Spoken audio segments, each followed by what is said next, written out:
vision of the police as we see it evolving. But the police service, for instance, that we inherited at independence is not the police service that we have today.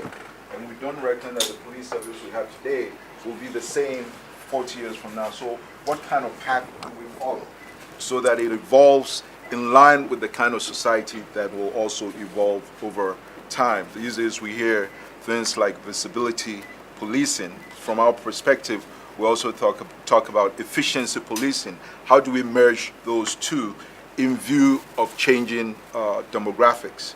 And speaking of demographics, that's actually one of the main reasons why we also think that we need to have a long-term national development plan, which also has implications for policing and staffing requirements and so forth. As recently as 2010, when we had our national population census, the population of Ghana was just 24.6 million or thereabout. As I speak with you, it's now 27 million.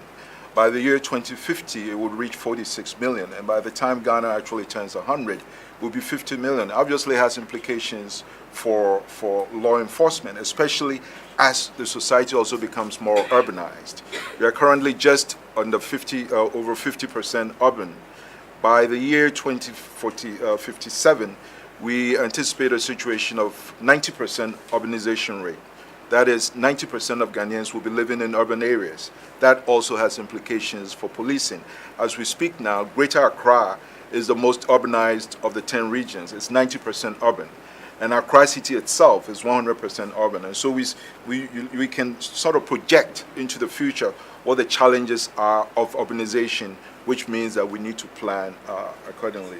So broadly, this is what has brought us here today, just to inform you what has gone on and what will be going on. We expect a situation where when we move into the technical consultations, we'll be a little bit more focused. We wouldn't bother you at that time because you're a very busy man, but we expect to engage some of your very impressive. I was very impressed with the titles and the roles and ranks as they went around. I was shaking actually in my seat. That's quite impressive. So we expect that when we move into the technical consultation stage, we'll then begin to engage with your very capable lieutenants, and then they will give us insights. First, we'll have to discuss policies, and then on the basis of what is going on, they will give us insights. In fact, some of one of the consultants we're working with, who's an architect, has already begun envisioning the future of police stations. Just to give you an insight, he was telling me about the police station at the Achimota Forest, I think, and the fact that it's been there since 1940s.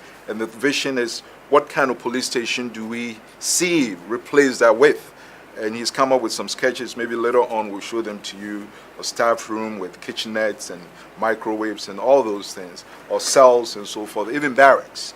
What kind of residential units do we have to begin? We can't wait until these problems confront us before we work on others. So there's a lot for us to do. We reckon that the process will run through the rest of this year, and then thereafter we'll present our report to Parliament. And then we'll spend all of next year, 2017, actually operationalizing the plan, making sure that we've translated that. And then starting in 2018, we will begin implementation. And hopefully we will do well enough to leave a very good and a proud legacy for ourselves and, of course, for our own children and future police forces. So this is what brings us here today, this morning. Thank you. So far as we are concerned as police, I'm sure we are well captured. We've not got time to read through your books, but I think we still have some questions we may ask. Some of them may be already covered, maybe in your plan, and others may be food for thought, maybe as we go to the technical stage. We mentioned that policing is very critical in this plan, because without absolute security, in quotes, of course, because it cannot be zero crime rate, but it must get the type of policing that will create that enabling environment for this plan to take off. And police is also evolving, because the implements and equipment we used some years back have changed. Until recently, sometimes we're using baskets and other things to contain routes, and but this time it's changing, and the dynamics of demonstrations are also changing. So I suspect that in your program, you may have a complete chapter on policing of security, where you may take into consideration the equipments we have to get, maybe the number of personnel that we have to, now we are working towards the UN ratio. And I think we must get to that level as soon as possible. Just this morning I was discussing with my schedule officers on the police population ratio. That's very critical, and I think you mentioned it. I would like you to maybe get something, tell us something concrete, or if you can just, tease us, a teaser on what exactly you have concretely on security and, for that matter, policing. If you can maybe just give us some few insight. What exactly is there? Okay. As I said, for us, we are establishing the broad parameters. We actually will be relying on the police to give us more concrete. We are kind of drawing the framework, and then the police, those of you who are actually into policing and you know what your needs are and you have a sense. In fact, when we begin the technical consultations, there's provision made for the police to make written contributions as to what they see the future being like, and then those will be incorporated. We'll do the necessary analysis. They will have to be costed.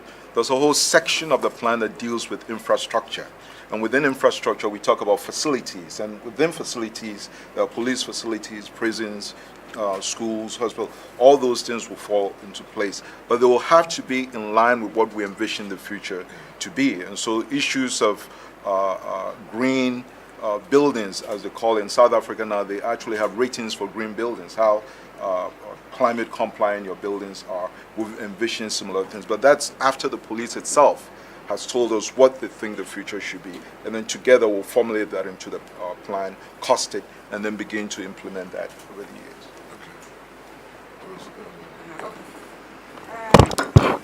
It is very laudable. The police as a service, we had our strategic development plan. Unfortunately, budget constraints have not been able to permit us to fulfill our dream. But I hope with this development plan, we will get the resources, because certainly it is funded. I believe we all know that by this time, police in Ghana, we should have had even helicopters. We should have had high-rise buildings to accommodate our personnel. We should have had an increase in recruitment.